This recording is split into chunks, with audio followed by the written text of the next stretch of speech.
CTV News with Angela Mackenzie. Good evening. Thank you for joining us. French language was one of the key issues that contributed to failed trade talks with the U.S. Matt Grillo looks at how and why two Quebec laws have become trade barriers in recent years. Quebec's premier said it was a red line that could not be crossed, and the Prime Minister was right for halting talks, as the French language and Quebec culture became key sticking points in the negotiation. Our culture, our language is central to our identity, and it is important to exclude that of the negotiation table. It may have surprised some, but it's not the first time the U.S. is at odds with Quebec language laws. Last year, Bill 96, Quebec's update to the French language charter, caught the attention of the Trump administration, who listed it as a foreign trade barrier. The law requires products sold in Quebec to have a French description, and trademarks using generic terms have to be translated into French. The bilingual packaging is a barrier to trade. It's not that much different than tariffs or quotas or interprovincial barriers. It harms the ability for businesses to freely sell their products. And then there's Bill 109 that seeks to promote Quebec culture online, meaning streaming services like Netflix, Spotify, and Apple have to promote and prioritize French content for Quebec users. We're still waiting for specific regulations under Bill 109, which is now law. So we don't know exactly sort of how much French needs to be embedded in content, how the interfaces for streamers like Netflix and Amazon Prime and Disney Plus would need to change. In March, the U.S. also called Bill 109 a potential trade barrier. I don't think when Bill 109 was initially introduced that we could have foreseen that it would come to this, and yet here we are. The Prime Minister said during negotiations there were threats against the French language and Quebec culture. Continual efforts, always resisted, as I said in my remarks, and always will be resisted. Efforts to restrict our protections of our language, our culture, and in effect, our sovereignty. It's all part of trade negotiations, says this economist. Everybody's going to have their own standards, their own rules, their own institutions, and their own history and culture. And they're going to build a system on those things. And so somebody from the outside is going to say, wait a second, I don't agree with that. It was clearly a step too far for Canada, with Ottawa unwilling to compromise on French language protections. Matt Grillo, CTV News. And since trade talks have broken down, the Premier confirms American wine and spirits will not be returning to SAQ shelves. Frechette and Carney will be together tomorrow to announce a major investment in defense. Well, provincial police are looking for witnesses after a teen was seriously injured in what may have been a hit and run. The SQ says it happened before 1 in the morning in Les Cèdres. A driver found a hurt 15-year-old boy on the side of Canal Street. His crashed scooter was nearby. The teenager was taken to hospital in critical condition. Investigators are seeking to speak with anyone who witnessed the incident. They are also asking anyone who saw a vehicle in the area with damage consistent with a collision with a mop to come forward. Anyone with information is asked to call 1-800-659-4262. Well, the future of a centuries-old farmhouse in the West Island is up in the air. Maison Michel Robillard has been deteriorating for years, and now residents in the area are calling for help. Anastasia Dextrine reports. Along Chemin Sainte-Marie off the Trans-Canada Highway lies a piece of Sainte-Anne-de-Bellevue's past. The ruins of Maison Michel Robillard carry a rich history. The road that this house is on was one of the first roads on the island of Montreal.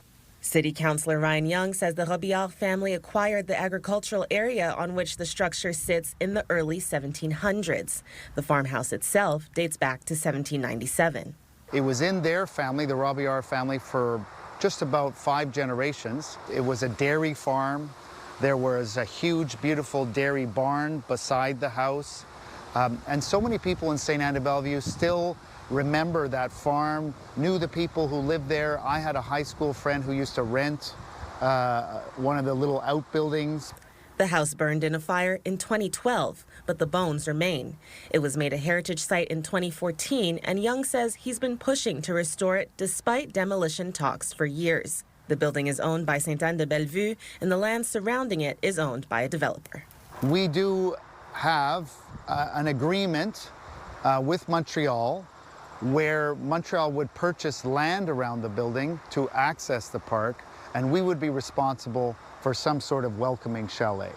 Young says estimates for restoring Maison Michel Robillard and building around it have ranged from $1.5 to $6 million. And he says there's reason to invest. With the Anse-à-Lorme REM station having opened across the street, crowds could pick up. So the town is calling on officials to help.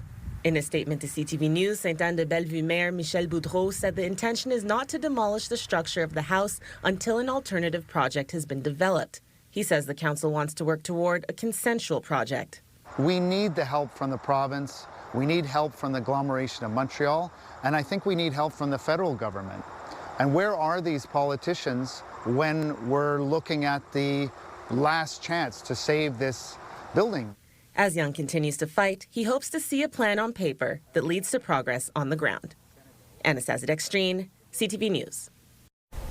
One lucky Quebecer is $55 million richer this morning.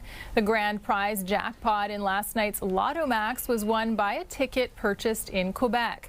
It's been a particularly lucky summer for Quebecers playing the lottery. This is the fourth Lotto Max jackpot to be won here since May.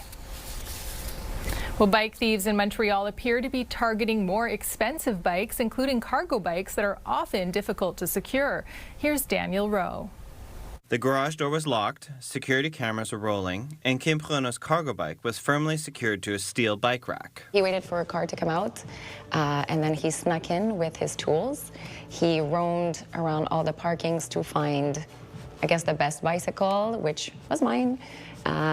He went straight to it, cut the lock, and took off with it, leaving his own stolen bike behind. Allo Velo sells and rents cargo bikes, and they're expensive, costing as much as $13,000. Co-owner Lamar Timmons says he is seeing an increase in demand for families, businesses, and even cities wanting these bikes. A lot of the delivery companies are already doing it, and especially in the summer when you have no car zone like Mont-Royal, Wellington, and Verdun, so it's a lot easier to do your deliveries with the cargo bikes instead of the truck.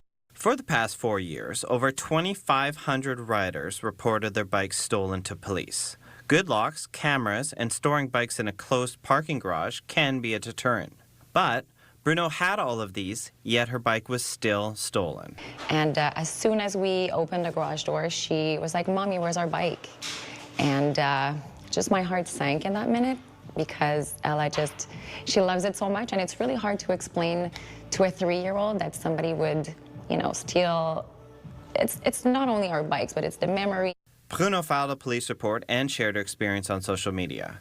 Velo Quebec says reaching out to the community is a good idea. It's also a powerful tool to ask the community to help and keep an eye out, because that's one thing that's been proven quite helpful, is to get the word out. And then if people see the bike on the street, in particular, if it's very specific, and then they can help you find your bike.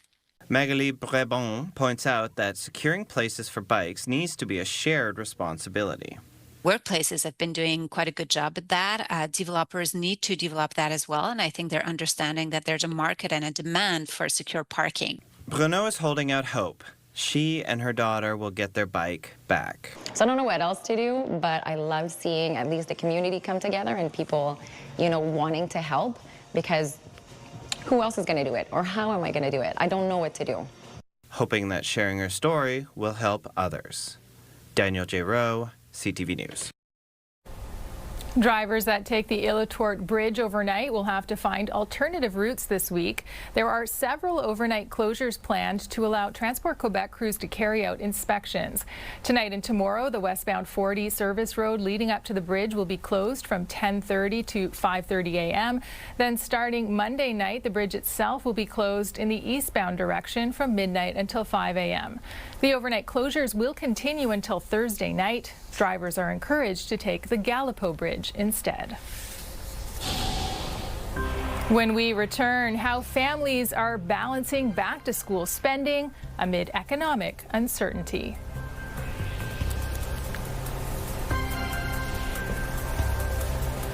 News app and stay on top of local stories as they unfold. Increasing number of abandoned buildings. Customize your feed and watch live wherever you are. CTVMontreal.ca, your home for news. Well, the list of items children and teens need for back to school isn't shrinking, but prices just keep going up. So how are families navigating back to school shopping during tough economic times? Sid Mukherjee is a professor of marketing at McGill and joins me now. Thanks for being here. Thanks for having me.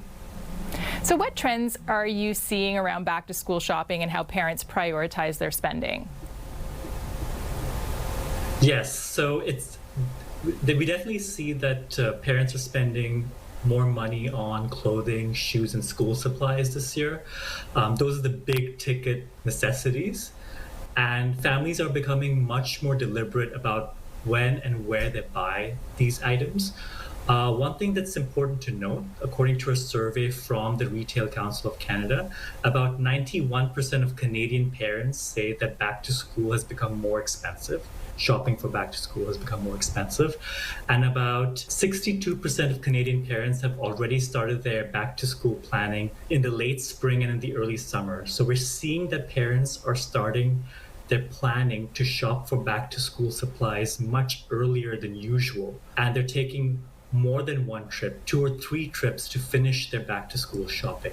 So this shows a strategic move from the parental side to shop for deals and to buy back to school supplies with the best value. That's so interesting. So really starting a lot earlier, not waiting for the very last minute. Young people, we know, are also being influenced by their friends, by social media. How much does that factor into parents' shopping decisions? Yes, social media does play a big role when it comes into shopping decisions, and especially what's happening is that children are very much influenced by their peers on social media, right? So for example, a backpack for a child isn't just a functional product, it's a social signal, where they look at what their peers and their friends are wearing. And so for the children, it's an important product. And so children are advocating for branded products based on what they see on social media. And that influences the parent decision, because the parents then take that into account and then buy that product for their child. So social media very much plays a role when it comes to moving a product into the evoke set, right? So into a consideration set, where parents are considering to buy that product based on what their child has seen on social media. How are families then balancing the choice they need to make between, say, a name brand, certain value, the price of an object?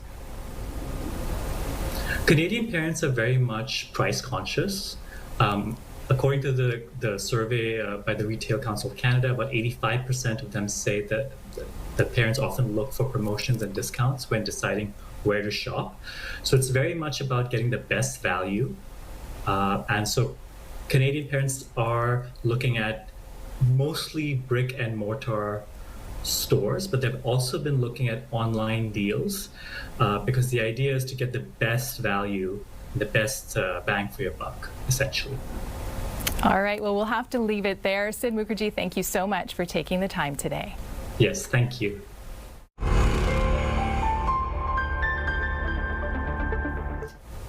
Time now for In Case You Missed It. PWHL hockey teams hosted summer camps this past week. The Montreal Victoire was no exception, and the team says it saw a 500% increase in demand for its hockey programming last season. Christine Long has more. Training tips from a Walter Cup winning coach. They're gonna go shoot on the net. Stick handling with your favorite forward. 85 players from house league to elite, aged 12 to 16, are attending the Victoire summer camp. I just love that you get to meet some really good players and make new friends and improve a lot. Alexandra Labelle says she would have loved an experience like this as a young player. Lucky to be like around just girls and just having a camp, and also a camp where like it's a team, a women's team who organized that, and a professional team. So when I was younger, I didn't have this chance. So yes, I can see me like dreaming like when I was younger, and like look at their eyes and they are so happy to be there. It makes me really happy. The PWHL says they saw a 500% increase in demand for their hockey programming last season, and they're growing what they call grassroots hockey. Winning the Walter Cup definitely increases eyes on the sport, on our players. Just as in general, the PWHL is obviously still in a building phase right now. We're going into season 4, and we have an opportunity to help grow the entire game. Parents paid $425 each for their players to have an unforgettable week. Well, the drill is you go maybe against some girls that are older than you, and well, you just want to like compete, so you go to the max. With 4 new PWHL teams joining the league this coming season, nurturing new talent is good planning. Future players, they're a little young right now. It's we're running a camp. I don't think we're out here scouting, but we're certainly always keeping our eyes on the future generation. Perhaps some future PWHL players right here. Christine Long, CTV News. The Montreal Roses were in action this afternoon at Boreal Stadium. After falling behind midway through the first half, Mary Yasmin Alidou leveled the scoring right before halftime. Then early in the second half, Elise Bennett gave the Roses the lead. Calgary would tie the game with a goal in the 71st minute, and that's how it would end, 2-2 the final score. Thousands of people were in Toronto this weekend for 2 sold-out shows at Rogers Stadium, where K-pop supergroup BTS is performing. Went and saw them in July in Belgium as well, and that was my first time ever seeing them. And then Nate and my sister are coming with me on Sunday as well. So genuinely, like, I'm a little tired now, but like the excitement is like unbelievable.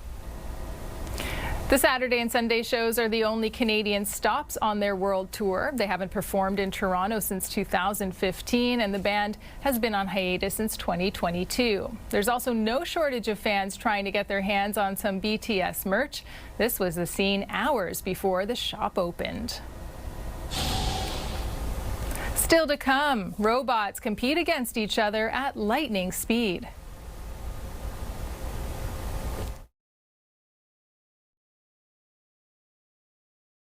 For breaking news and local news that matters to you, download the CTV News app right now by scanning the QR code on your screen using your smartphone.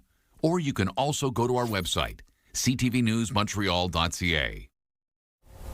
More than 650 teams from 16 countries are gathered in China for the World Humanoid Robot Games, and records are being set.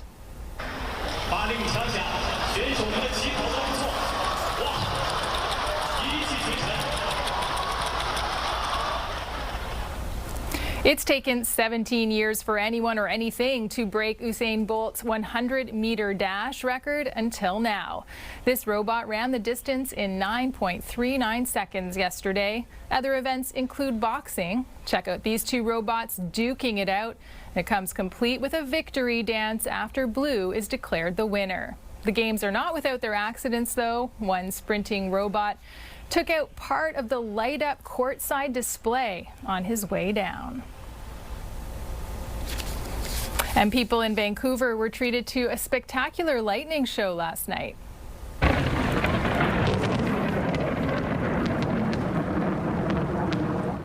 The BC Wildfire Service says there were more than 7,000 lightning strikes recorded Saturday. It led to a complete shutdown of the Vancouver airport for more than 5 hours and sparked several new wildfires. Fortunately, many of the areas that saw lightning also received heavy rain.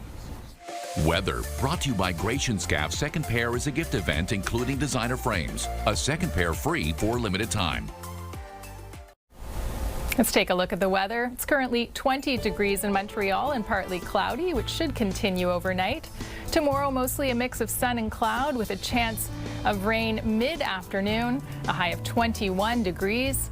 And the rest of the week is shaping up to be a bit on the wet side with a chance of rain on Tuesday and Thursday and possible thunderstorms on Friday. That's it for us. For the latest news, listen to the Andrew Carter Morning Show tomorrow at 5 on CJD 800 or head to ctvnewsmontreal.ca. Have a good night, everyone, and a great week. Take care.